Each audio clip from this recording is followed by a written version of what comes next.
Mama, bugak kayo niya. Kana, 90 kilos, higaan kayo. And so mga kabranays, medyo mga maliliit lang daw ang gagawing kilawin para malasa ba. Tapos itong mga malalaki, Brown eye. so iihaw to, iihaw. Shout out ni Brown Eyes TV. Yan, shout out. Ito maliit din to pa. Oo.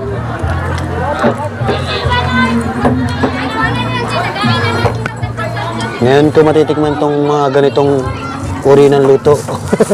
Hindi pa ako nakati yung ganyang uri ng luto eh. Grabe na po, kita mo sa ano. Sarap pa.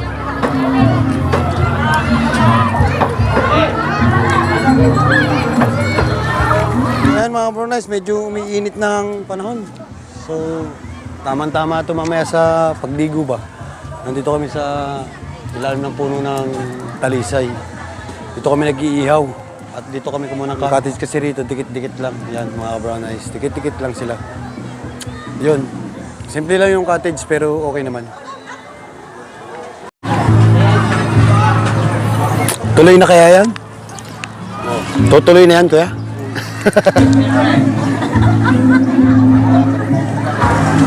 So ayan mga brownies, nagbabaga na ang apoy. Medyo malapit ng ihawan. Yan. Ang pamaypay namin ay plato. Ganito pala ang pagkagawa ng kilawin. Anong tawag niyo po dyan? Kilawin? Kilawin sa isda. Meron siyang luya at sibuyas. Yan. Lalagyan ng konting asin. At pwede nang kainin. Pwede na akong kainin yun. Pa. Pwede rin. Pwede na. So ayan mga brownies, binabalitad ng niluto. Dinalitad na ng bibi ko ang isda kasi nagugutom na raw siya.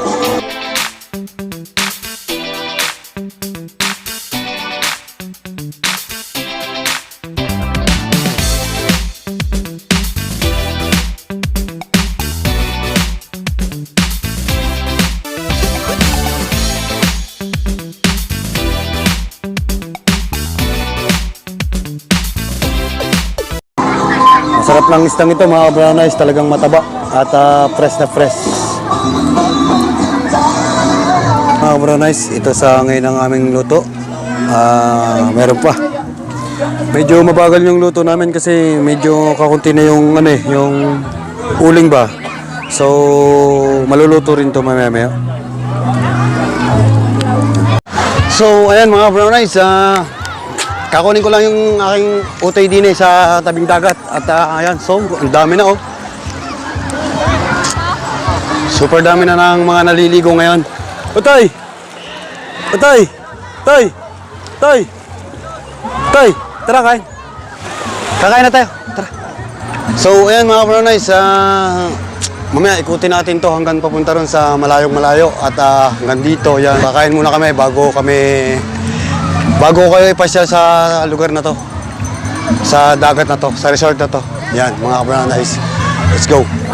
So, ayan mga brownies, tapos na kami kumain. Medyo pahinga lang na konti at ano bang plano? Siguro maglalakad-lakad muna kami rito, papunta rin sa may dulo hanggang doon. Pagkatapos, sasakay tayo ng bangka or saset muna kaya ng konti. Yan. May inuman dito eh. Kausapin ko muna si manager. Yung aking boss. So ayan mga brownies, maraming salamat sa inyo. Pahinga lang ako, tiba na.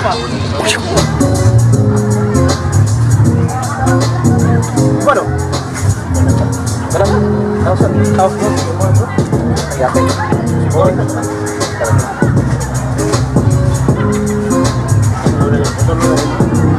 Murah.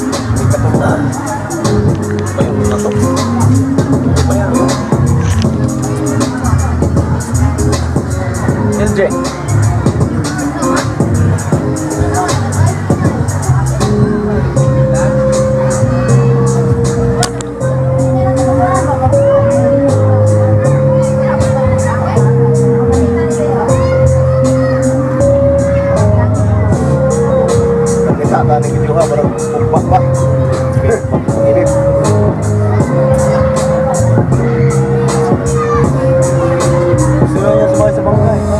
Isang daan eh. Pinta. Isang daan. Naglalakad-lakad lang kami dito. Naglalakad-lakad lang ako at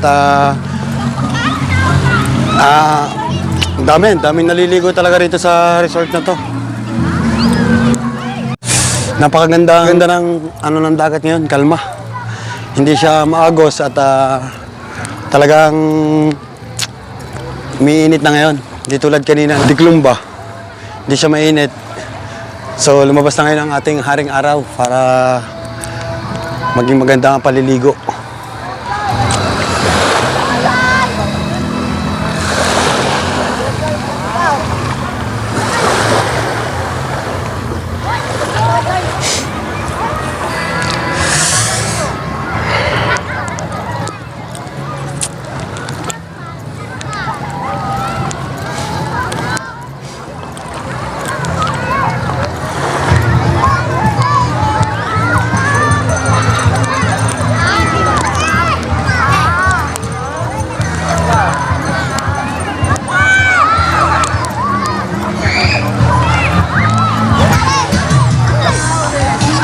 So ayan mga brown eyes, ang daming naliligo talaga rito. At maraming mga tao.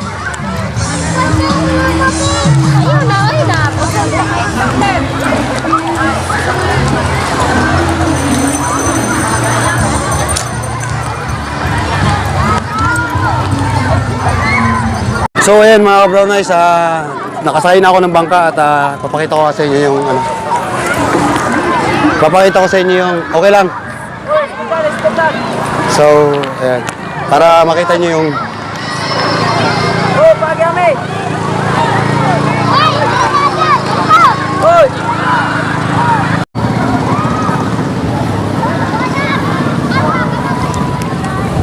hindi kaya ng bangka mo sa hangin.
malakas ang hangin.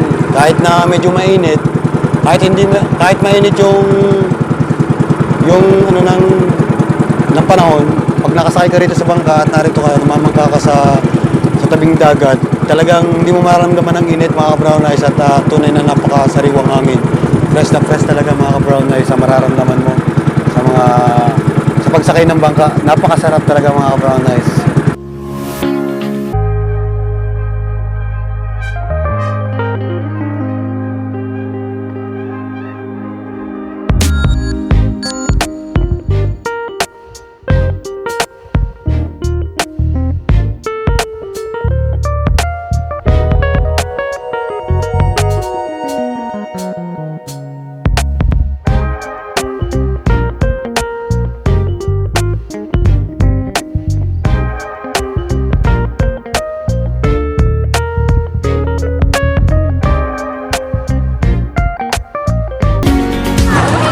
Ano na kami, dudong na para umusad na ulit. Napakasarap na sumakay ng bangka. Masarap sumakay ng, alis at relax ka talaga sa pagsakay mo rito habang nakikita yung lugar ng ng applyan to. So napakagandang tanawin mga ka-brown eyes. Saglit lang. Yan, dito na. Ayan mga ka-brown eyes, okay na. Nandito na ako sa tabihan. Maraming salamat sa Ano nga pre, pangalan mo pre? JR. JR, ayan. Si Tol JR ang operator ng bangkang to. Ayan, maraming salamat sa mga brown eyes. At na-enjoy kami sa pagra-ride ng bangka niya. So, ayan. Thank you mga ka-brown eyes.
So mga bro guys, kapoy.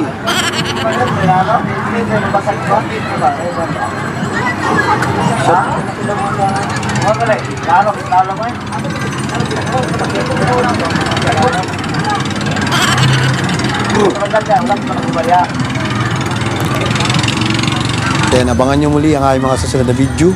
Maraming salamat sa inyong lahat.